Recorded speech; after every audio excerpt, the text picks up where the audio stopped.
Teatro, para quem não conhece, é a expressão verbal da subjetividade. Teatro, para quem não conhece, é um lugar de troca, de conhecimento, de crescimento do público e de quem está em cena. Teatro, para quem não conhece, é um eterno ser ou não ser.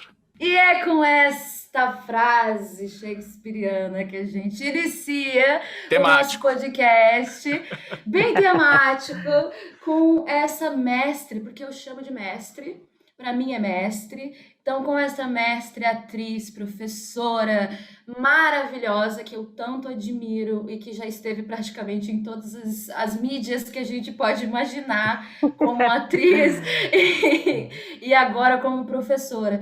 Eliette, bem-vinda.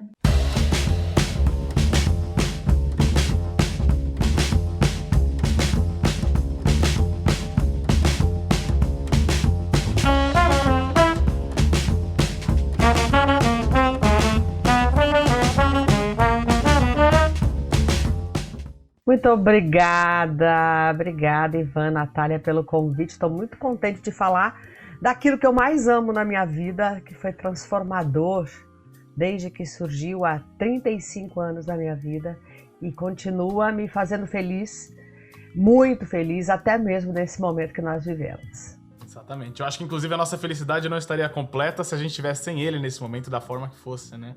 Sim, a gente ter contato. Dar pra levar, né? Nossa, não sei o que seria de mim se eu, de repente, não fosse, sabe, não fosse professora, eu não fosse diretora de teatro, ainda pensando em fazer meus planos por aqui, online, ainda tá tudo no online, mas que tá rolando, tá rolando. Ah, que bom. Aí sim. Aí sim. Isso. Uma coisa muito, muito impressionante sempre, desde que fui tua aluna em 2 momentos diferentes da minha vida, e nesses 2 momentos eu sempre prestei atenção nisso. A motivação que você tem de manter o teatro vivo, independente de que situação que a gente esteja. Eu lembro de uma frase que você falou que era a seguinte: nunca fechem as portas, deixem sempre as portas abertas, porque qualquer hora uma delas vai servir para te facilitar o caminho, para adaptar o caminho para algum outro lugar. E é essas portas abertas hoje em dia, deixar as portas abertas é que está facilitando a gente trazer o teatro para a pandemia, né? Então, eu acho que isso simboliza muito o que eu penso em relação a esse momento e o que significa a tua presença aqui e a importância do teatro nesse momento tão difícil, para não dizer outra coisa. É bastante difícil porque a gente não pode pisar no palco. Isso realmente dá muita saudade, né? Mas existe uma coisa que eu percebo que está acontecendo, que é a gente ter essa possibilidade de continuar porque temos a tecnologia. Então, para aquele que não está resistente à tecnologia, né, ele está produzindo, ele está fazendo coisas, né, até mesmo no teatro, filmando e colocando no online, ou fazendo aqui ao vivo, como eu faço, por exemplo, hoje. Mas isso que você falou, Natália, isso foi uma coisa que a experiência me trouxe. Quando eu dei aula para você, né, eu já tinha vivido uma série de coisas e percebido mesmo como a gente precisa estar aberto para tudo, para todas as oportunidades, né? Porque toda vez que você nega um caminho, certamente ele, quando você pensar em vislumbrar alguma nova oportunidade, ela não vai aparecer porque você não vai cogitar a possibilidade. Exatamente. E aí entra até um questionamento... Pode falar, Nath, desculpa. Não, eu ia falar que é isso que a gente tem que fazer com a tecnologia nesse momento, né? Abrir essa porta para ela, porque se a gente ficar resistente, fica difícil, então, ajudar o teatro a permanecer. Exato. Eu também acho. Porque entra aquele meu questionamento, que a gente é educado com aquela frase... você pode tirar os palcos, você pode tirar a plateia, você pode tirar as cortinas, as luzes. Se você tem o ator, se você tem a atriz, você ainda tem teatro, né? Mas aí entra aquele meu questionamento. Até que ponto o que a gente está fazendo hoje se enquadra como teatro ou se enquadra como algo novo? Uma forma diferente de se fazer o que a gente está fazendo, de se reinventar, de achar... Acho que nós vivemos sempre, desde que o teatro é teatro, essa busca por soluções, né? A gente nunca gosta de trabalhar no fácil. E a gente tá tendo talvez o maior desafio da nova geração de atores, né? Então eu queria saber, ouvir de você, o que você acha? A gente pode considerar isso novo, esse material novo que tá vindo do teatro, ou é algo novo mesmo? É algo novo, mas é algo que chama teatro online. E já está institucionalizado esse título. Porque é esse o título que as leis de incentivo, inclusive, estão contemplando as companhias de teatro. Eu fui contemplada esse ano pelo PROAC, então o Bardo, uma parte da temporada foi contemplada pelo PROAC. E tem vários editais que estão para sair, era para ter saído hoje, inclusive, eu logo cedo estava aqui. Já tinha aberto para querer saber, ele não saiu ainda, porque tudo está atrasado, os projetos que foram, os editais que saíram, ainda também não saíram seus resultados, porque tudo por conta mesmo de como reunir pessoal, né, para trabalhar nesse novo formato, acaba atrasando. Mas as coisas estão acontecendo, foram quase 6 mil projetos aprovados e que ficaram no online até o final de abril.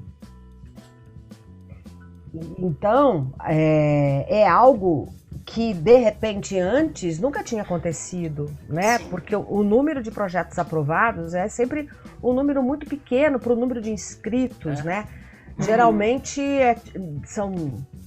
são 500 inscritos aproximadamente, em torno disso, uma média, e são 20 projetos contemplados. Então, muitos ficam de fora. E agora, né, com essa questão, vai dar oportunidade para muitas companhias de teatro fazer o seu teatro online, seja que formato for, seja gravado, seja ao vivo. Eu opto pelo ao vivo, por isso que eu ainda trago eu me apropriei do teatro online, mas no começo, quando eu comecei a fazer, era audiovisual ao vivo. Legal. Eu tinha denominado como audiovisual ao vivo, porque tem, né, todas as regras do audiovisual, certo? Regras básicas, né? Mas ao mesmo tempo o ator está na sua casa, atuando, né, ao vivo. E essa questão energética, para mim, eu acho muito importante e tem feito muita diferença. Porque as pessoas se surpreendem, né? Como as coisas acontecem, como se ela estivesse no teatro, está acontecendo naquele exato momento, naquele exato instante que a pessoa está assistindo. Exatamente. E outros, eu acho que agora o número vai ser bem maior, porque a verba vai ser maior, por incrível que pareça, para esse período. Olha só. Que bom que a gente tá conseguindo isso agora, né? Que paradoxo, exatamente. Que gangorra estranha que a gente tá vivendo. Como foi esse processo de adaptação, né? De repaginação do seu projeto do presencial para a tecnologia, para o uso das tecnologias? Foi fácil essa adaptação? De início foi assustadora? Como foi? Primeiro foi inusitado, porque eu não pensei nesse assunto de imediato, né? Na verdade, foi a minha experiência no audiovisual, que eu tenho uma experiência grande como professora, como diretora de televisão em algumas oportunidades, mas a minha casa e o minha principal área de atuação sempre foi o teatro, porque a minha grande paixão sempre foi o teatro. E aí eu comecei a dar aula online. E nas aulas online, no começo foi aquele estranhamento, e agora, para onde que a gente vai? Como que eu vou fazer isso? Eu falei, gente, vamos aproveitar para dar um mix de aula de TV com aula de teatro. E com isso, a gente começou a desbravar, né, essa tecnologia. Aí, as minhas oficinas da Shake Cena também pararam com a pandemia. Eu falei, vou montar uma oficina online de todas as peças que eu já montei no teatro. Por quê? Eu consigo, num curto prazo, eu consigo levantar, né? Porque eu tenho um conhecimento grande da peça. Vou chamar algumas pessoas que já fizeram, inclusive para dar uma incrementada, outras que não, né? pessoas que hoje fazem parte da companhia, que estão super assíduas, né, fazendo um projeto atrás do outro, permanecem no online e fazem parte das oficinas também. E aí, com isso, a gente começou conjuntamente, porque tem pessoas que têm uma expertise maior no audiovisual ou no áudio mesmo, a questão, né, de como usar o áudio. Bom, eu sei que com o PROAC nós compramos câmeras HD. Então nós profissionalizamos de uma forma que cada ator em casa tem uma câmera mega blaster maravilhosa, com dois microfones embutidos. Então traz uma homogeneidade também de imagem e de som. E a gente trabalha com fundo, ou aproveita o fundo, né, o espaço que a pessoa vive, né, porque eu cheguei a fazer, por exemplo, cenas no corredor do prédio de uma das atrizes, né, e trabalhando com a profundidade de uma câmera, e aí trouxe também essa coisa do ator trabalhar, ele mesmo fazer o zoom, ele mesmo trabalhar com a profundidade, então trabalhar, né, com entradas e saídas. Sem resolver na pós, sem resolver na pós. Sem resolver, sem edição. Sem edição. E aí, assim, só com eu aqui trabalho tecnicamente, né? Colocando vídeo, também num determinado momento eu acresci também a questão de vídeo, né? No Bardo, por exemplo, nós tínhamos a narração das histórias, porque eram esquetes das peças, né? Esquetes a gente não pode chamar, eram cenas selecionadas, né? Das melhores que eu já tinha feito e que tinham dado um tremendo resultado no teatro, e que aí nós fizemos 4 peças de Shakespeare, fizeram essas cenas. E aí tinha a narração e aí entrava o vídeo. Então eu também voltei a editar aqui, a sonorizar esses vídeos. E eu que fico nessa parte técnica de som, né? De compartilhamento de som e de vídeo, e o ator em casa tomando conta da sua câmera e do seu enquadramento e da sua luz. Olha só. O ator então, se virando, né? O ator se virando. É o que muitos estão fazendo hoje, né? Aprendendo coisas pela necessidade.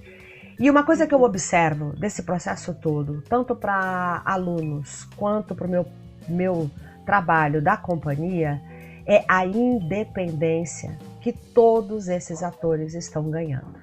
Exatamente. Eu falo para os meus alunos que eu demorei alguns anos para perceber que para chegar pronta num trabalho, eu tinha que levantar o meu personagem na minha casa, em pé mesmo, falando, indo de um lado para o outro, sabe, fazendo a coreografia que eu precisasse fazer, fazendo as marcações que eu precisava fazer, para no dia seguinte o meu corpo já tá, né, aquecido daquelas informações. Exato. E esses atores hoje, eles estão ganhando essa independência. Então eu acredito que aqueles que estão trabalhando no online vão para o teatro com uma categoria, sabe, de consciência e de contato com o seu personagem nunca antes visto. Porque antes os atores iam para o teatro e assim, em casa estudavam, né, intelectualmente, ia para o exercício só no ensaio. Agora não. Ele está habituado a levantar sozinho e não depender do outro e trabalhar com a energia do outro, sentindo a energia do outro, entende? E trabalhando uma outra questão, porque eu trabalho também com o ponto de vista lado a lado. Então, certo. As cenas, elas não são faladas para lente, não se quebra a quarta parede. Você mantém a concepção de uma quarta eu parede. Mantenho.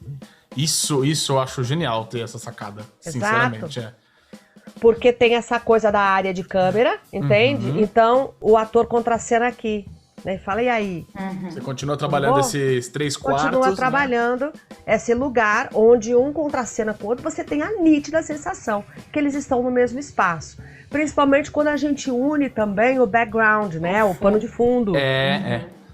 Nossa, isso é muito legal ter essa sacada, porque o que eu vi de muitos amigos que estão tentando esse processo audiovisual... Antes, eu até queria comentar, você falou do que às vezes a gente tem que realmente se preocupar com o áudio, e eu tenho o meu amigo que trabalha comigo aqui, que é o nosso editor, inclusive, Felipe, está ouvindo obrigatoriamente. Ele é músico, antes de qualquer coisa, e formado em audiovisual, e ele sempre bate nessa tecla, né? De que o áudio é tão importante quanto o vídeo. Quando você começa a assistir um material que o áudio tá ruim, você já desiste no primeiro minuto. Que é que você acaba esquecendo. E é muito legal ter essa sacada, porque o que eu ouço muito de colegas que estão trabalhando com isso é essa dificuldade de, cara, não conseguir encontrar ainda essa identidade pra poder fazer algo original aqui. E eu me sinto, nossa, replicando e só jogando e chapando e não desenvolvendo. Isso. O Ivan trouxe a mesma sensação que eu tive enquanto você falava, de que você chegou com uma positividade, otimismo, inovação aqui, falando do teatro online, que a gente não tinha escutado ainda, né? Exato. Uma positividade muito grande de que o processo funciona sim, e que ele é só uma via, né? Que a gente precisa usar no momento, porque não tem outro jeito. Então, essa positividade é muito interessante de ponto de vista. E outra coisa, Nath, veio para ficar, meu amor, é mais uma ferramenta de trabalho. Uhum. E já tinha, né? Eu trabalho com o Simpla, né? Que eles trabalhavam só com cursos, e quando surgiu a pandemia, eles abriram a possibilidade de entrar, né, por eles. Eles têm online ali dentro, né? Os espetáculos online ali dentro, por quê? Porque eles têm uma ferramenta administrativa que é a facilidade. Você vai, compra o ingresso, você deixa seu e-mail, e aí depois serve de mailing para mim. Exato. Fechou o espetáculo, o borderô tá pronto, a planilha tá pronta para você acessar, entende? O borderô. Então, os 10% que eles cobram, eu não tô fazendo, não tô, né, jabá, porque eu não ganho nada com isso. A gente também faz coisa com o Simpla, né? Então tá valendo. Pra deixar bem claro que o Simpla não tá me pagando nada pra pra eu falar sobre esse assunto. Aí, ó, Simpla, só quero agradecer, né? E eles também, com isso, lucraram muito pela inovação deles, por ter disponibilizado isso.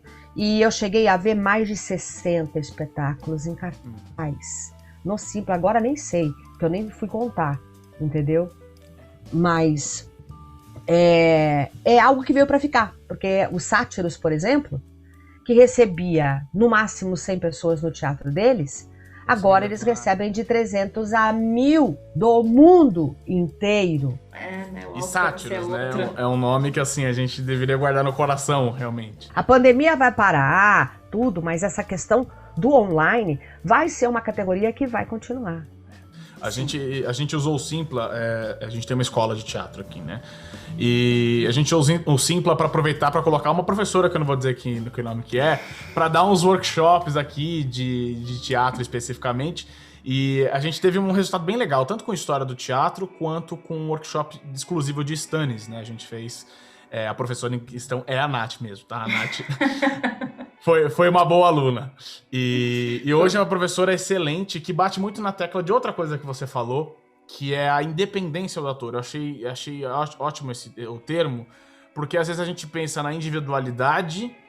E a individualidade pode soar negativo, enquanto a independência é um trabalho que ele precisa ter consigo mesmo. E a Nath é uma professora que briga muito, ela pode até falar melhor que eu nisso, para esse processo de conversa entre ator e personagem, que eu garanto para você que eu acho que realmente está acontecendo de uma forma muito mais próxima, né? Agora que você tem esse contato pessoal consigo mesmo, o ator na sua casa. E a Nath bate muito nessa tecla. É porque depois que a gente aprende de certas coisas, tem certas coisas que ficam no coração da gente, né? Na hora que a gente vai repassar, sempre veio de alguém, então não tem como. Então, tem coisas que eu falo pra eles às vezes que eu me lembro de ter ouvido e eu falei, caraca, isso foi importante pra mim, galera, vamos prestar atenção aqui, ó. Eu ouvi tal coisa, tal coisa, tal coisa. E eu falo pra eles sempre, a autonomia de vocês com esse personagem tem que ser muito grande, porque você só vai conseguir defender essa pessoa se você conhecer conhecer essa pessoa profundamente. É uma outra pessoa na qual você vai emprestar aquilo que você tem, que é o teu vaso, o teu instrumento de trabalho. Só que você tem que aceitar essa pessoa, ter empatia por essa pessoa, você tem que então conversar com ela, entender como ela se move, como ela fala, como ela pensa. Então, esse contato agora que é mais íntimo do ator em casa traz uma verticalização muito maior, né, na hora de construir um personagem. Exato. E a gente tava falando aqui, você falou do Shake em Cena, que eu acho um projeto sensacional, porque o quanto eu tenho um carinho muito grande pro Shakespeare. Eu tive uma oportunidade que eu fui burro e não fui ter aula com você em Shakespeare. O Caio Gorzoni me convidou, eu era não sei se você lembra do Gorzoni. O Caio é incrível, né? E ele é meu amigo também. É um dos caras, assim, da minha vida, Shake Cena. E incrível, a pessoa incrível, o ator incrível. E ele me convidou na época e eu acho que eu estava em algum outro processo, se eu não me engano era pra fazer um sonho. Eu acho que era um sonho, eu não tenho certeza, tá? Mas... eu tava procurando atores porque eu tive uma substituição. Eu acho que foi. Na verdade, eu acho que foi um curso, foi o início de um curso.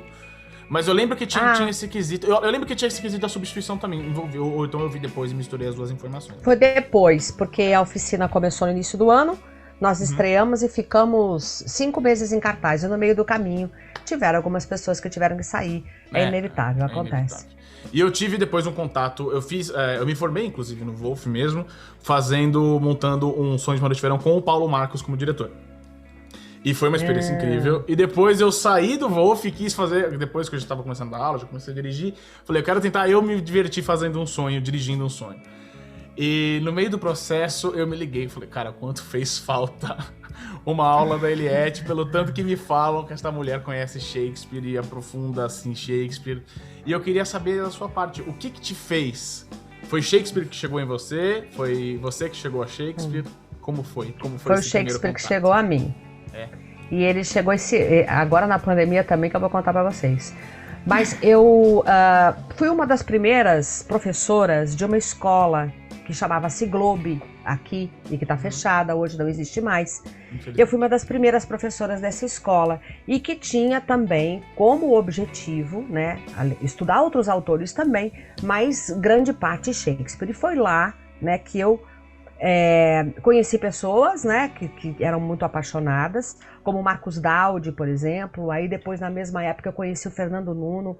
O Marcos Daudi, que é um ator, tradutor de Shakespeare, muito reconhecido, né?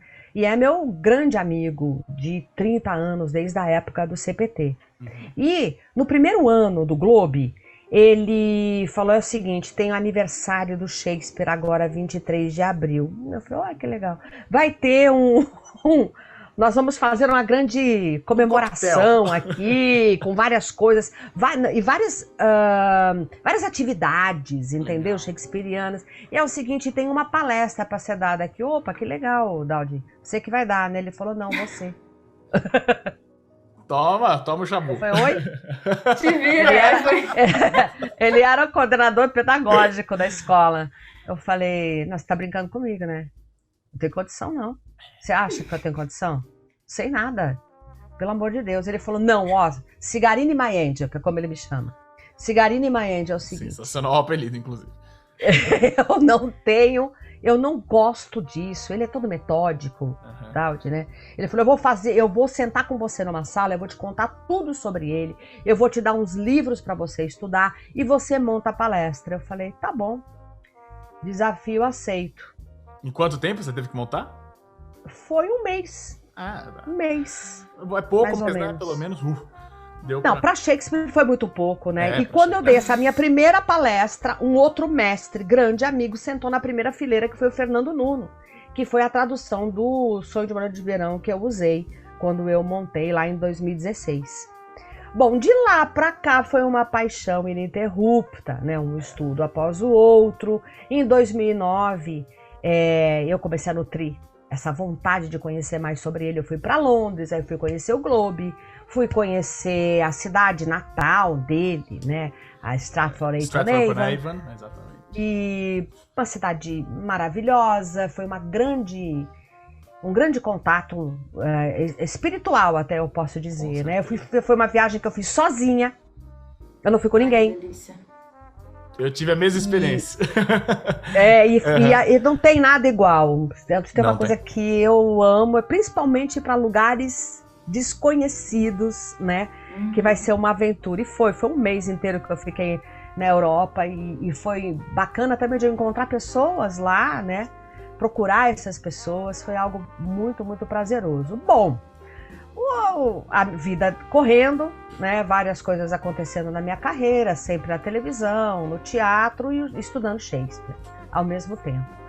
Em 2015, eu conheci a Annette Nyman, que é dona do Teatro Garagem, que é onde ela me abriga, né?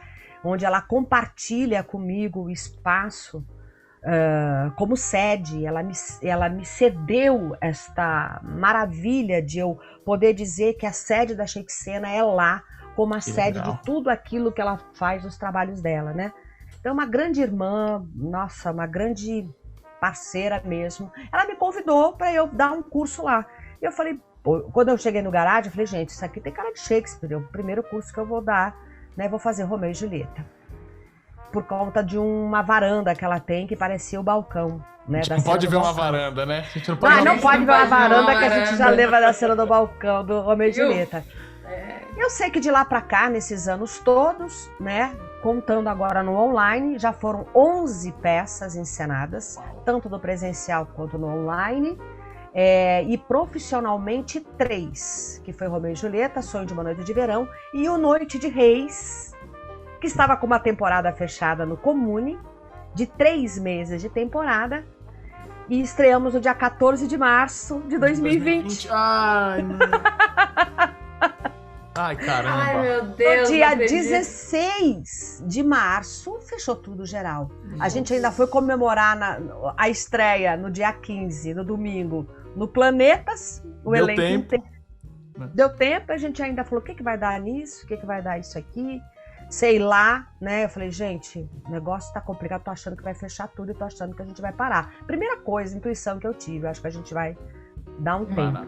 Eu não imaginava, obviamente, que a gente ia parar tanto tempo. E esse é um projeto, eu tenho as portas abertas, graças a Deus, do Teatro Comune, que assim que nós conseguirmos voltar, eu vou voltar com essa temporada de Noite de Reis lá. E bom, aí chegou abril, 23 de abril, né? De 2020. Aniversário de vida e morte, né? Teoricamente, né? Sim, Nascido e morrido. Só que eu esqueci. Eu não lembrei. Mas um dia eu recebi uma cutucada. Você vai ficar aí nessa... Se eu sentir mesmo uma cutucada, escuta. Você vai ficar nessa deprê? Você vai ficar aí parada, deitadona aí, entendeu? Dormindo em horários completamente malucos, assistindo coisa na madrugada, não vai fazer nada não. Sabe que mês nós estamos? Mês de abril, meu aniversário. Veio na cabeça. Falei assim, eu vou fazer uma palestra do Shakespeare agora em abril. Comecei com o ciclo Shakespeare online, convidando tal, pedindo contribuições. Metade dessas contribuições eu ajudei algumas pessoas e a outra metade foi para me ajudar também, porque na época eu fiquei sem uma série de coisas, né, para sobreviver. Então ajudou muito e eu pude ajudar algumas pessoas com 50% daquilo que eu recebi. E aí foi que eu falei, bom, gente, e com as experiências das aulas online, eu falei, eu vou fazer as minhas peças online e vou colocar em cartaz, quando eu percebi que já tinham algumas peças em cartaz. Então, assim, eu sinto mesmo, né? Existe uma energia protetora mesmo do teatro. Shakespeare é uma entidade. Eu sinto isso como uma força muito grande, mas não só ele, acho que tem várias outras, justamente desses autores que são montados e remontados, e que a gente lembra deles, e que a gente fala deles, como Stanislavski também, né? Poxa, Stanislavski deve jogar muita energia para os atores. Opa, se não joga, eu faço isso por ele. Vai jogar. O Brás vai ter um podcast, que eu não vou mencionar o podcast do Brás e não vou mencionar o Nelson Rodrigues aqui dentro, mas vou ter que mencionar. O Brás falou que várias vezes, em direções dele de Nelson, alguma coisa que o cara fala assim, ou sim não, assim não. muda. Se não, faz de outro jeito. Não, e é muito louco isso. E outro nome Isso gigante, acontece. né? Acontece, tá aqui, né? Sim, Tá aqui, ele não falava É das porque tá intuições. junto, você fala na pessoa o tempo todo, entendeu? Durante anos da sua vida, acho que uma hora encosta. Uma hora ele tá ali. Sim. Uma hora ele tá ali, sabe? A gente chama isso, inclusive, de inconsciente coletivo, né? Eles estão no nosso inconsciente coletivo. Eles viraram né, figuras muito emblemáticas e simbólicas, além de tudo. Então, existe quem vai mais a fundo e quem não. Com você, eu tive especialmente Chekhov. Então, foi uma imersão no teatro russo, que eu tinha acabado de sair de fazer Ibsen com o Sérgio Ferrara, e então fui de naturalismo para naturalismo e fiquei encantada com essa maneira, né, de atuação, e fiz o curso com você, que foi muito, muito interessante. Foi Chekhov, puro Chekhov na veia, naturalismo na veia. E era Constantin falando o tempo inteiro, era Stanislavski ali. Tá sentando sem motivo, você não tá pensando, você não tá tendo ação interna, você tá sem pensar, você tá entrando sem motivo nenhum, olha seu corpo. Eu falo, então tá bom, esse negócio fica mesmo. Fica perambulando por aí. Eu tive uma experiência parecida quando eu fiz... A gente montou Agatha Christie, eu participei de montagem de Agatha Christie. A gente ficou 6 meses em cartaz com o Caso dos 10 Negrinhos, ou o nome que é mais atualizado, que é o E Não Sobrou Nenhum. E a gente fez o Teatro Brigadeiro, lá em 2014, se eu não me engano. E em vários momentos os personagens iam morrendo no decorrer da peça, eu era um dos últimos a morrer. E de repente uma porta do camarim batia. E a primeira brincadeira é: a Agatha não tá gostando de alguma coisa hoje. Alguma coisa hoje que não agradamos. E teve vários momentos que você tem a sensação de que alguém maior ali está te assistindo. Alguém maior que eu digo, não uma pessoa mais importante. Muito pelo contrário, alguém que esteja diretamente envolvido com o que está acontecendo, né? E eu acho que é uma das melhores sensações que a gente pode ter. Uma sensação um pouco arrepiante, mas ela é uma delícia, né? Mas é protetora ao mesmo tempo, protetora, exatamente. Poxa, que coisa mais incrível que aconteceu no momento certo. Eu poder trabalhar com Shakespeare. Eu tenho 39 obras à minha disposição até o dia da minha morte.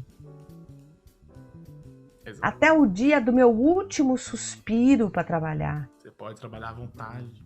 E voltar. À vontade, misturar o que eu quiser. Reinventar. Entende? Consegue escolher uma favorita? Intertextualizar. Consegue escolher uma favorita? É um desafio. Fica difícil. Imagina. Tem aquelas, né, que realmente mexem muito com a gente. Macbeth, a escocesa, né, como diz o Daoud. Hamlet ainda tá no meu encalço. Essa eu ainda não fiz. Olha. Fui deixando porque sempre foi, né, a peça que mexe muito com a questão da nossa existência mesmo, né? Que é a discussão filosófica que tem na peça e das nossas origens, entende? Dos relacionamentos humanos, né?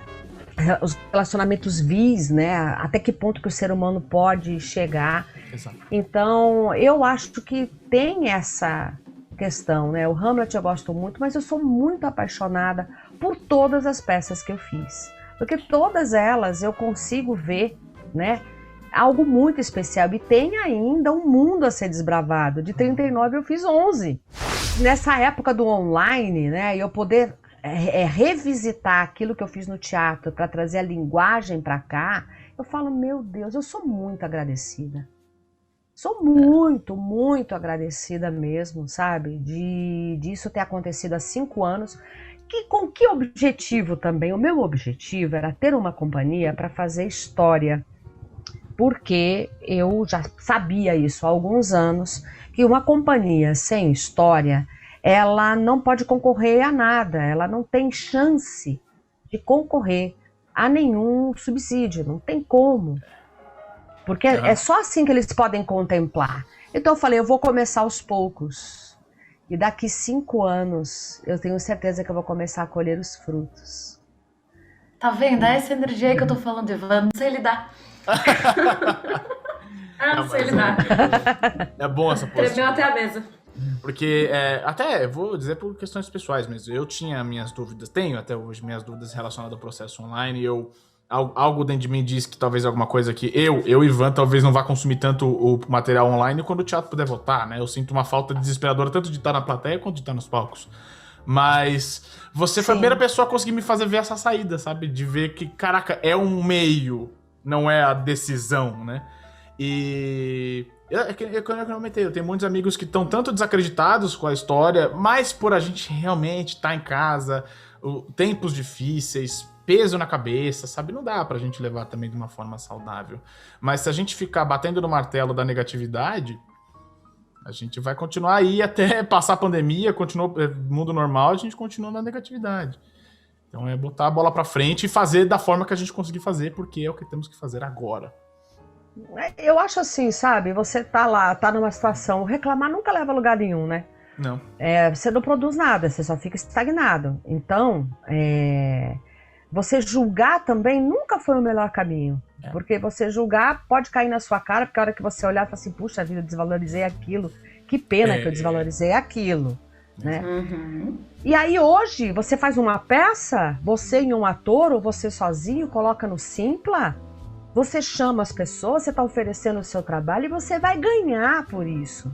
Exatamente. Então, se está faltando dinheiro, sabe, para você comprar fazer o seu mercado, fazer a sua feira. A gente brincava assim, gente, a pizza tá garantida! Uhul!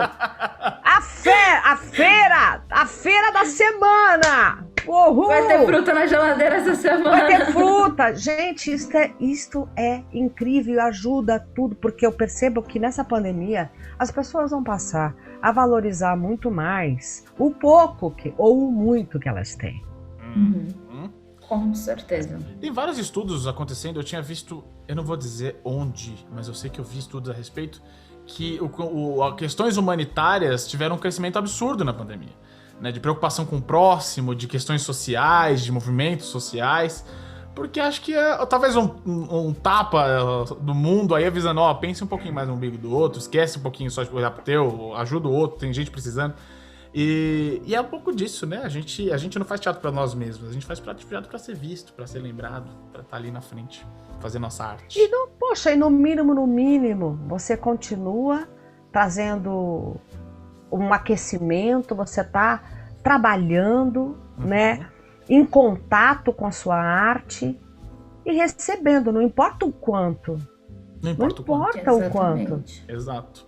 Quanto mais a gente, né, como a gente falou com um dos nossos diretores, que ainda não saiu, então, que falou exatamente isso, é como um músculo que a gente tem que ir exercitando. Quanto mais a gente cria, mais a gente cria. E assim, há-se o hábito de criar constantemente. Então, e isso nos mantém em constante evolução, independente da condição, ou do estado, ou do momento, do ano, etc.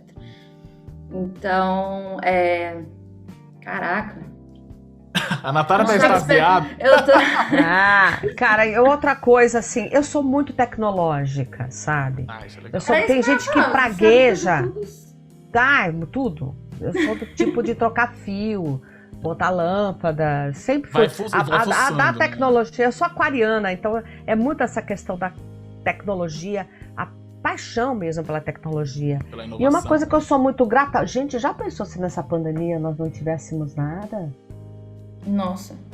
Imagina como foi a pandemia do século XX lá, da gripe espanhola, que as pessoas ficam em casa e ficam em casa sem contato nenhum mesmo. Olha nós aqui, no maior bate-papo gostoso, né, falando sobre aquilo que a gente ama e olhando no olho sim, tá? Olhando no olho sim, porque se eu estiver mentindo alguma coisa, vocês vão ver direitinho no meu olho tudo. É super transparente sim. E a tecnologia, essa tecnologia é um presente que a gente ganhou, é um grande presente para a gente aproveitar. Partindo dessa frase, né, de que o teatro online, ele traz, então, essa possibilidade da gente ficar, então, perto. Dá pra ver se a gente tá falando sério, se a gente tá com verdade, certo? Assim como dá, como qualquer tela, né? Porque tá aqui no olho, tá aqui na janela da alma. Será que, então, é esse o medo de algumas pessoas, talvez, nessa transição, nessa adaptação ao novo... a uma nova maneira de se fazer teatro, porque talvez entre numa maneira de atuar que seja muito mais íntima, muito mais pessoal, não sei, que possa entrar em contato com alguma insegurança ou alguma coisa do tipo. Estava aqui pensando sobre isso, nessa resistência e do porquê dessa resistência, né? E eu acho que às sim, vezes... Nath. Eu acho que sim, principalmente para aqueles que não tiveram oportunidade do exercício do audiovisual. Para aquele também que fala assim, nossa, isso é uma coisa inacessível, fazer televisão é algo inacessível, é para poucos, entende? É uma panelinha, né, que faz, que eu sempre fui contra, nunca fiz parte de panelinha nenhuma, eu não entendo, cadê essa panelinha? Não sei, eu nunca fiz parte de panelinha alguma. E as coisas aconteceram pelo meu trabalho. E você porque as pessoas chamam, eu sou prova, nunca me convidaram pro teste de sofá, nunca me convidaram, não sei, pra mim é quase como se não existisse, eu escuto as pessoas falarem que existe, pra mim é uma lenda, mas nunca.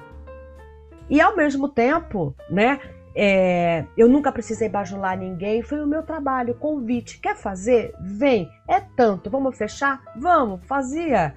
E assim foram, né, 12 novelas, não sei quantos anos de televisão, e não sei quantas peças de teatro, né, que eu também já fiz no decorrer desses 35 anos.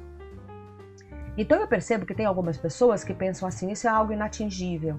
Então, se é algo inatingível, não, é um desafio que não é pra mim. Aí a pessoa não vou nem tentar. Tem aquele negacionismo. Os negacionistas, a gente tá conversando muito sobre isso, né? Existem para todos os lados.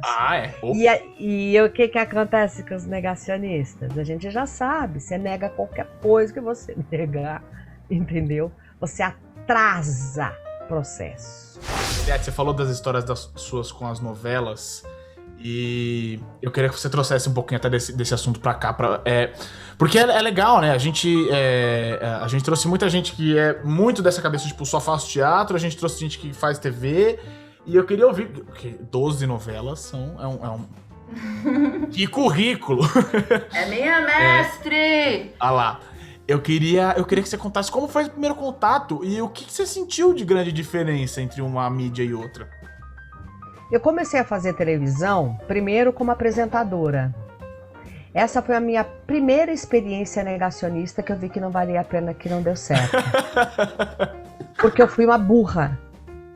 Porque eu fiquei 5 anos como apresentadora da TV Cultura. Eu aprendi tudo de televisão de 88 a 93. Eu tinha um programa só meu durante 5 anos e meio na TV Cultura. E as pessoas falam assim, eu faço porque eu tenho lá o meu salário, eu sou atriz. Entendeu? Eu sou atriz, então eu não quero ser apresentadora. Que burra! Que burra! Era um caminho, entende? Absolutamente rentável, prazeroso, que pode caminhar em paralelo, entendeu? Lugar legal pra caramba, que é TV Cultura, né? Então, mas de lá eu podia ter ido pra outra emissora. Eu saí de lá porque o programa acabou. Entendeu? Acabou, era subsidiado pela Secretaria de Saúde na época, ficou 5 anos e meio, entende? Sendo, né, nutrido pela Secretaria de Saúde e eu amava porque me dava também a garantia de eu continuar fazendo teatro, porque eu era registrada em carteira, tal, assistência médica, tudo que a pessoa quer na vida, né? Exato. Nossa, nunca nem vi. E aí... Nunca nem viu, a Natália.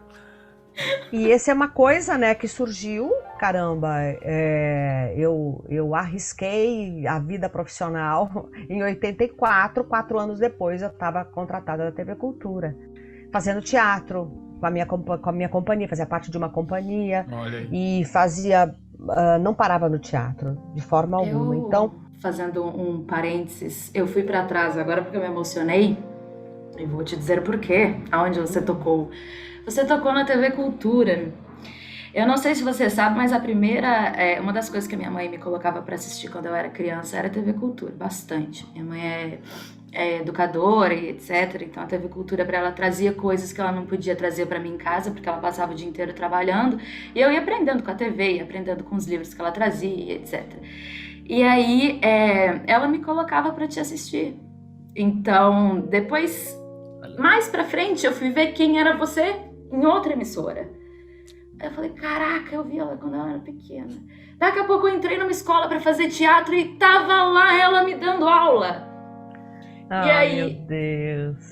É isso que eu falo, gente, quando a Eliette diz... Pode chorar, não segura esse choro, não. Acontece. Mas era alguém que eu nunca achei que eu fosse conhecer, que fazia parte da minha infância, que fazia parte da minha adolescência, e de repente estava me ensinando, estava me tratando como um ser humano do lado dela. Eu falei, que isso? E daí vem toda essa admiração. Você faz parte da minha vida, então... Linda. Em vários momentos diferentes.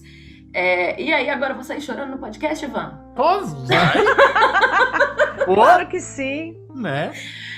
Enfim, podcast a energia chato, você não chegou quer aqui, chorar? você foi contando e eu fui Que coisa muito linda, coisa muito linda, coisa mais maravilhosa. Ontem eu assisti casualmente o Porchat, no programa dele no YouTube, uma entrevista antiga dele com o Jô Soares. E ele chorando também, porque eu não imaginava que eu fosse entrevistar você. Olha só, olha o vexame que eu tô passando aqui. Exato. Mas não tinha como a gente não se emocionar. O que a vida é capaz de proporcionar pra gente, né? De alegria, de troca. De troca entre as pessoas. É onde a gente tem aquela sensação do que é pra ser, né? Eu tenho um exemplo, o meu exemplo é muito, muito simples, muito superficial, até não dá nem pra comparar, mas é só pra gente... eu tive uma época da minha vida que eu fiquei uma depressão bem pesada, assim, de situação de me sentir mal e de se sentir aquela sensação de que nada tá dando certo. E minha família sempre foi muito ligada ao espiritismo, né? Então, minha mãe acabou me levando a um centro espírita e eu sempre fui muito fã do Batman, tanto que tem marcado na minha pele, um morcego. E a primeira coisa que eu vi quando eu entrei no centro espírita foi um quadro gigantesco do Batman sendo vendido a R$15 na lojinha de ajuda do centro espírita. Falei, opa, o Ivan com 16 anos acha isso interessante. Aí anos depois resolvi entrar na dublagem, comecei a fazer dublagem. A primeira vez que eu piso no estúdio de dublagem, eu dou de cara com o Márcio Seixas, que foi dublador do Batman na série animada, que fez parte da minha infância. E lá estava o Ivan chorando, conversando com o Batman, porque eu estava conversando com o Batman. Com o Batman. Detalhe, era o Ivan de 22 anos de idade, chorando porque eu estava conversando com o Batman. E às vezes a gente tem uns pequenos sinais de que a gente tem que seguir esse caminho que a gente escolheu, e às vezes a gente nem escolheu, a gente foi escolhido. E são exemplos assim que fazem a gente, né, até do superficial como Batman, ou até uma mestra como você, que eu te garanto que a Natália fala de você bem. Meu Deus. Oh, meu Deus, que coisa boa. Eu acordei e minha esposa fez assim, é hoje que você vai entrevistar a sua mestre? Eu falei, você já aprendeu o nome dela? É mestre? Eu falei, é hoje, tô nervosa, me dá alguma coisa. Ai, meu Deus, que coisa linda. Isso olha, essas são as gratificações da vida. A gente semear coisas e depois a gente colher esses frutos. Como é lindo. É bom demais. Eu também ganhei meu dia escutando todas essas coisas de você, tá, Natália? Ganhei mesmo. Eu falei, mas então, Ivan, pode falar. Você tava me perguntando, deixa eu contar um pouquinho sobre essa história da televisão na minha vida, né? Manda ver. Então, aí como eu falei, eu nunca parei de fazer teatro, meu foco sempre foi o teatro, até que apareceu uma peça na minha vida que foi uma grande transformação. Eu recebi prêmio por ela, indicação do prêmio Shell, foi algo bem importante, que foi Tamara, e eu recebi meu primeiro convite para fazer a primeira novela, em 94, que foi Éramos Seis. Uau. E depois eu comecei a fazer uma novela atrás da outra, mas aí eu fui parar no SBT, na Globo, né? Não só no SBT, eu fui na Record. A Record eu fiquei 8 anos, lá, né? Mas ao todo, quer dizer, foram 8 anos, foi o último contrato que eu tive em televisão, mas eu já tinha trabalhado na Record em produtos anteriores, mais 3 anos. Então, ao todo, foram 11 anos de TV Record, né? Fazendo muitos produtos lá. Então, acabou fazendo parte da minha vida. E publicidade, desde o meu primeiro ano de carreira. Eu fiz muita publicidade no Brasil todo. E até tive a oportunidade de fazer fora do Brasil também. Casting que era feito aqui e fazia fora do Brasil a publicidade. Você lembra de alguma específica? Pode falar a marca se quiser, não tem problema. Eu fiz, acho que nem tem mais esse produto, por isso que eu posso até falar. Sabonete Palmolive, eu fiz em Vancouver com o Antônio Bandeiras. Nossa, olha aí. Uau! Uau! Existe ainda o Palmolive. Palmolive patrocina nós. Ah, tem? Tem. Tem Palmolive? Mas pode falar, tá de boa, Tem, pode falar. não, mas aqui. Não tem Fiz. problema. Aí eu fiz um outro, que foi o Capelete Piatto d'Oro, que eu fiz no Coliseu, na Itália. Uau! Uau! E ainda ganhando experiência de bagagem cultural, Ainda viajando, ganhando experiência, né? viajando. Totalmente. E novela que eu fiz na Argentina também. Fiz também... e fizemos uma turnê por Portugal com uma peça que foi também uma das últimas peças que eu fiz, que foi também algo maravilhoso na vida. Essa carreira traz presentes surpreendentes. Enormes. E é legal que pelo que você falou, que você conseguiu conciliar e foi um degrau pro outro, pra você sempre TV teatro, publicidade, e virou esse jogo legal, gostoso da profissão, né? De você acabou se divertindo em todas as áreas, né? As portas estavam abertas. Deixa ali. Essas portas todas abertas. Então, uma dessas que eu falei das portas abertas, uma dessas experiências, acho que tinha a ver com essa da TV Cultura, mas não foi só essa, não, tiveram outras também, sabe?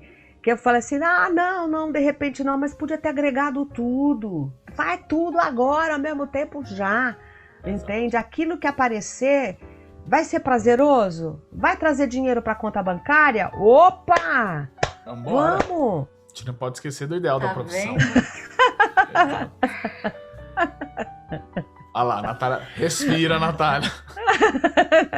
Vou até jogar. Não, eu digo isso porque as portas abertas me salvam em vários momentos. Eu tô me formando agora como psicóloga e foi uma porta que eu deixei aberta e que tá sendo incrível pra mim enquanto atriz, enquanto Natália Fel, enquanto Natália professora, pra lidar com aluno, pra lidar com o paciente, com todo mundo, assim, pra lidar com a situação.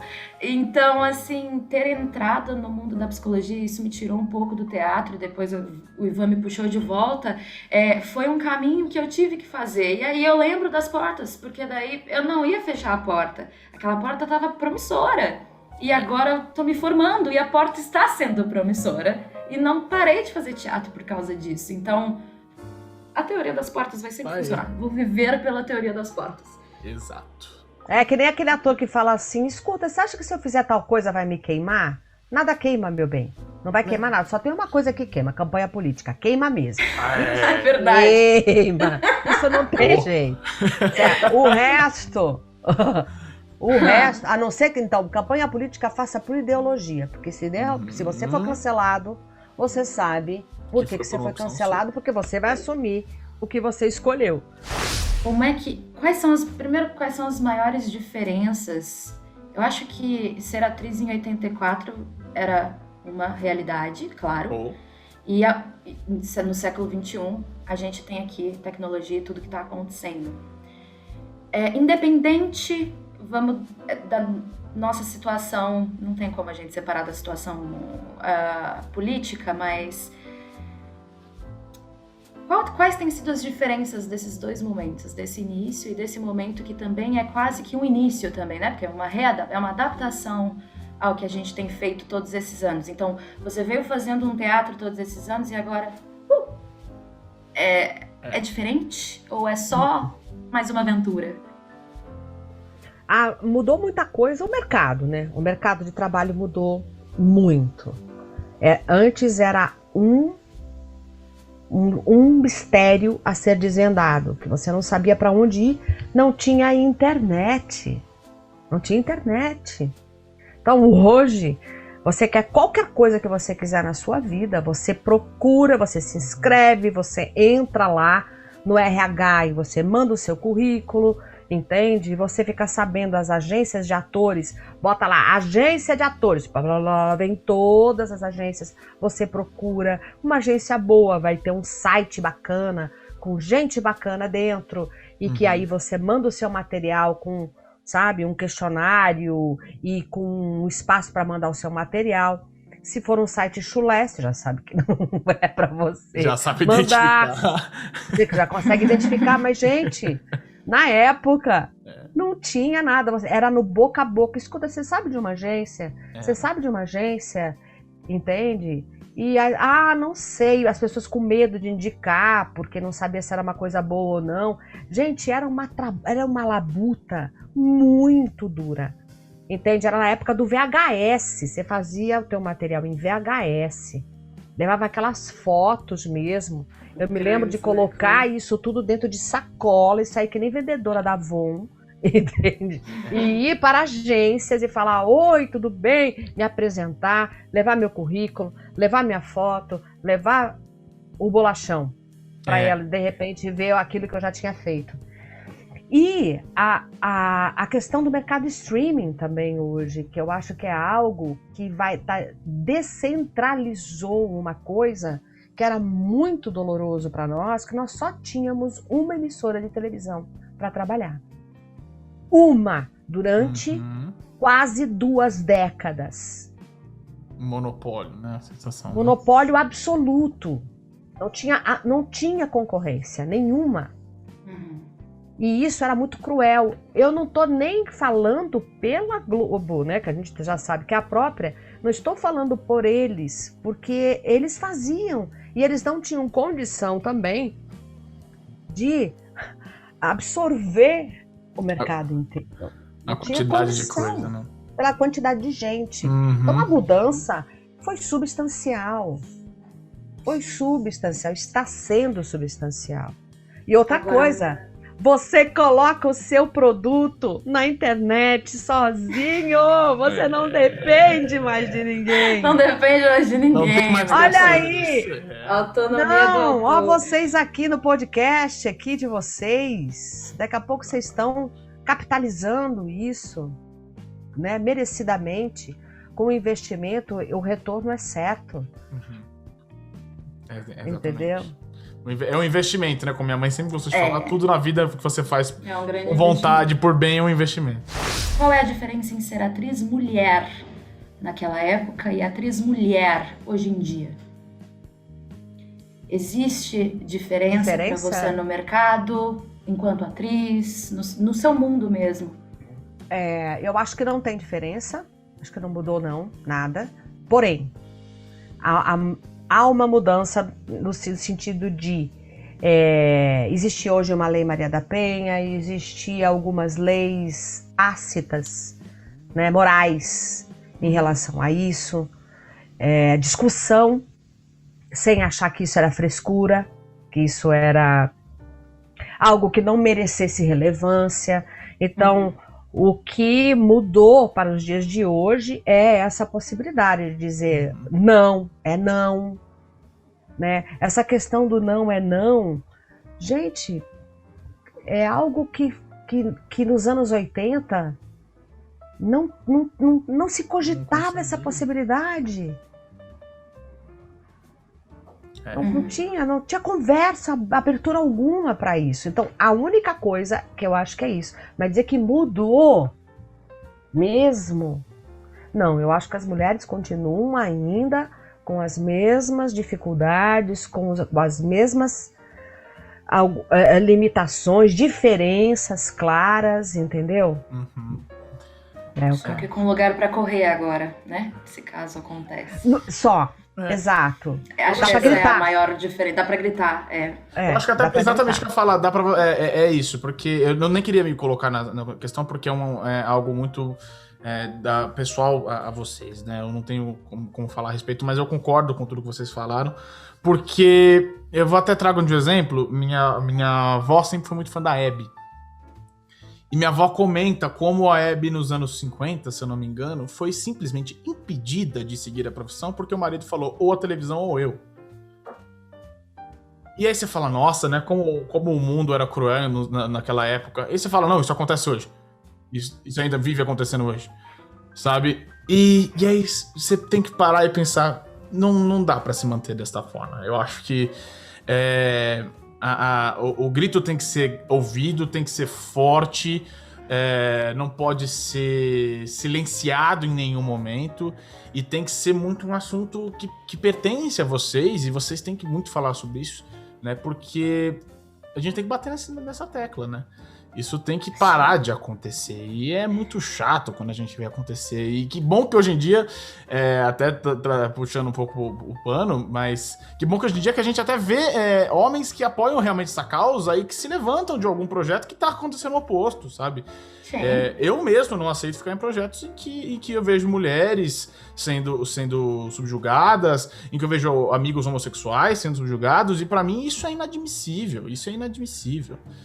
E eu acho que a gente vive esse momento hoje. Eu queria vocês falaram da possibilidade de ter pra onde correr, essa possibilidade de ter pra onde correr pra voltar na porrada, né? A gente tem a possibilidade de ter pra onde correr e a possibilidade de ter um pouco mais de autonomia na hora de ser quem é, né? Então, eu consigo chegar num lugar, vou falar por mim, não pelo Eliette, mas consigo. Eu digo porque a Eliette tem uma energia muito forte. A energia dela é forte, quem tá ouvindo está sentindo e quem tá vendo está olhando. Então, ela já vem assim. Eu sempre fui mais pra baixo. E aí eu ficava pensando, né, nessa situação de várias situações, como é que eu posso explicar isso? Das quais amigas, colegas não sabiam nem o que estava acontecendo, e não sabia nem por que precisava dizer não. Então a gente fala, não existe o teste do sofá. Não, essa lenda, dessa forma, não, realmente. Agora, existe abuso, existe opressão, existe machismo, existe patriarcado, existe uma hierarquia, né, que todo mundo segue, uma lei social que todo mundo segue, que tá difícil, só que agora a gente pode simplesmente entrar e falar, olha, oi, meu nome é Natália Fel, eu sou lésbica e eu sou mulher. E ninguém vai me fazer alguma coisa comigo por causa disso. Agora, imagine, né, naquela época a gente não podia fazer isso. Agora a gente pode ser um pouco mais quem somos. E acho que isso dá mais força para nossa luta, para nossa evolução como mulheres aqui. Exato. Sem dúvida. Falaram Temos muito ainda, né? Temos muito. Mas não só nesse sentido da mulher, né? São muitas causas, né? Sim. A serem abraçadas. Muitas as causas que melhoraram, né? Melhoraram. Mas tão longe de se resolverem. Eliette, voltando agora até pro ponto das diferenças das formas de atuação, né? Você trabalha tanto como atriz como diretora, né?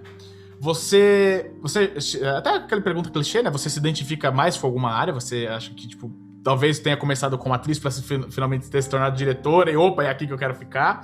Ou você acha que as duas áreas atuam ao mesmo tempo no coraçãozinho aí? E você consegue se ver nas duas áreas? E quais as principais diferenças que você vê para as duas áreas? Eu nunca pensei que eu fosse me tornar diretora. Eu intuí que pudesse acontecer. Mas eu achava que ia ficar... Eu tive uma primeira experiência como diretora quando eu tinha 25 anos, que eu resolvi dirigir um infantil e vi que eu não estava preparada e nunca mais dirigi. Hoje é totalmente 50-50, é totalmente pau a pau. Eu gosto tanto, sabe, de atuar quanto de dirigir. E eu observo o quanto é bacana, eu como diretora, eu consigo compreender muito mais o meu diretor hoje. Como professora, eu consigo também compreender muito mais, né, o meu contato com a direção e com os outros atores. Então, poder ser as duas coisas é primoroso. Eu tive essa oportunidade porque faz 5 anos aí que eu tô dirigindo constantemente, né? 5, quase 6 anos já, sem parar. E tive a oportunidade de ser dirigida por outros diretores e vi como eu olhei de uma maneira mais amorosa e como ficou mais fácil de eu entender a linguagem deles. Exato. Eu também sinto isso dirigindo também. Eu vejo que...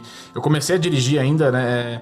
Eu tive um pouco do que você falou. Tipo, minha primeira direção foi com 19 anos. Eu falei, o que você tá fazendo aqui? Para. E eu parei, nunca mais dirigi. Eu tive um colapso com o espetáculo que eu tava dirigindo, era uma adaptação do Beetlejuice, do Tim Burton. Eu lembro dessa. A Natália estava convocada. Eu tava no elenco. E eu fiquei um tempão sem dirigir, porque eu falei, não me identifiquei, não tive esse contato positivo logo de cara. E depois eu escrevi um espetáculo, e inclusive, se eu não me engano, até a Natália chegou a ler a primeira versão dele, e ela chegou a me falar, se eu não me engano, falou, cara, faz isso aqui, vai fazer. E quando eu coloquei em cena, quando eu vi os atores ali fazendo pela primeira vez, eu senti um pouco mais de conforto. Depois, foi um com 19, o outro com 23, 22, 23. Beleza, 3, 4 anos de diferença, parece pouco, é pouco, né? Mas teve o suficiente pra eu maturar o que eu detestei fazer com 19 anos, né? E hoje eu gosto muito de me aventurar como diretor, eu brinco muito, faço muitas coisas que eu quero, eu gosto muito de dirigir o que eu escrevo, porque eu gosto de tentar passar a minha mensagem. E a Natália até participou recentemente. Não é a primeira vez, mas recentemente a gente resgata esse. A gente escreveu uma peça... Ele é um gênio indomável, ele me coloca em algum lugar, sabe? Não tem esse negócio de é o seu lugar. Não. Eu estou escrevendo essa daqui, ó. Porque eu escrevo... A Natália é a principal atriz que eu faço isso. Eu escrevo e penso, mano, a Natália é a cara desse papel. Puta, aí tem que falar com a Natália, tem que convencer a Natália a fazer, tem que encaixar na agenda chata da Natália, que não consegue encaixar em lugar nenhum. E aí eu escrevi uma peça sobre a queda do Muro de Berlim, do início ao fim. Então ela até rimou sem querer. Era a construção do muro até a queda do muro, eram 3 núcleos diferentes. E tinha uma personagem que era muito forte, a personagem era uma berlinense oriental, durante o auge do muro, e o desespero dela era sair dali. Ela é ouvida o tempo inteiro, investigada o tempo inteiro, e ela arquiteta um plano pra sair. Só que eu falei, em nenhum momento ela é uma vilã, em nenhum momento ela é uma heroína. Ela não é nem uma anti-heroína, ela é alguém que tá desesperada. E quando esse papel chegou na minha cabeça, eu pensei na Natália, eu coloquei a Natália no papel, a Natália viu bem como essa minha ideia do que eu vejo como direção, que é... Talvez a gente não faça exatamente o que a gente tá querendo fazer. A primeira ideia que a gente veio na cabeça. Mas a gente tá tentando passar a mensagem. E quando a gente tem alguém que entende a nossa mensagem, a gente passa isso junto. E isso me facilitou muito como trabalho como ator, depois exatamente como você falou. Entender a cabeça de quem tá te dirigindo te deixa muito mais flexível a ouvir outras ideias, né? E facilita muito mais o trabalho. Quebra o nosso ego de ator um pouquinho. E a gente vai pra cima ouvir. Aí tem troca, por isso que... né? Por isso que tem essa... troca, eu acho que vai dar troca, né? Eu não tenho a experiência em direção, meu negócio é mais... Eu faço a atuação e eu dou aula, no máximo. Dou muita aula. Acho que hoje eu sou mais professora do que qualquer outra coisa no momento. E daqui a pouco psicóloga, e daqui a pouco atriz de novo. E cada dia é uma coisa diferente. Uma persona para cada dia. E esse como é que eu posso dizer? Essa loucura, né? Nunca passou, a direção nunca veio pra mim, eu nunca tive vontade. Agora, ser dirigida, por exemplo, pelo Ivan, onde a gente troca, é algo muito satisfatório, porque existe uma conversa entre o diretor e o ator, é muito, muito, muito gostoso. Agora, como professora, é 60% professora e 50% atriz. Você é 50-50, eu sou 60-50 no caso. 60-40. Eu gosto muito de dar aula, eu me descobri dando 60-40 ou 60-50? Você trabalha no 110%? 60-40 porque eu não sei contar. Sou atriz, porra. Mas é bem por aí. Fala, Liette, você ia falar, desculpa, eu te cortei. Não ia falar nada, não. Eu tava rindo mesmo. Tá. Rindo da situação e observando mesmo, né? Refletindo aqui como a gente tá mais flexível. Muito. Isso é uma coisa bem bacana de perceber, né? De alguma forma, as pessoas estão se quebrando, né, para as rigidezes, seja lá do que for, e abrindo mesmo as suas percepções, sendo mais abertos, né? Principalmente nos relacionamentos, de uma maneira geral, mais amorosos. Eu tenho essa esperança forte mesmo. Para mim aconteceram muitas transformações nesse ano aí, né, de pandemia. Foram muitas descobertas importantes para mim. Ah, assim que é bom. E é bom ver isso com o otimismo e a positividade que você traz, que é contagiante mesmo. Qual que é a dica que você quer passar pra quem tá chegando agora? Acabei de começar no teatro. Entrando agora, começando agora. Entrando, tá, a persistência, né? Objetivo, seguir o coração, não esmorecer com as adversidades, não esmorecer nos nãos, porque o número de nãos é muito maior do que o número de sims, né? Os nãos são um treino para quando aparecer o sim. Então agradeça o não. Exato. Não foi dessa vez? Não foi dessa vez. Quem pegou, lindo. Que bom que essa pessoa pegou. A minha vez está chegando, né? Porque cada não, mais próximo você está do seu sim. E manter-se apaixonado, né? Porque o retorno vem. Manter-se apaixonado pelo teatro, né? Ver que todos os dias, quando você coloca na balança, é muito mais positivo você fazer do que não fazer. Exatamente. E que uma vez você teve o primeiro contato, que você não siga essa profissão, mas você não vai esquecer nunca mais. E ela vai fazer parte da tua vida para todo sempre. Amém.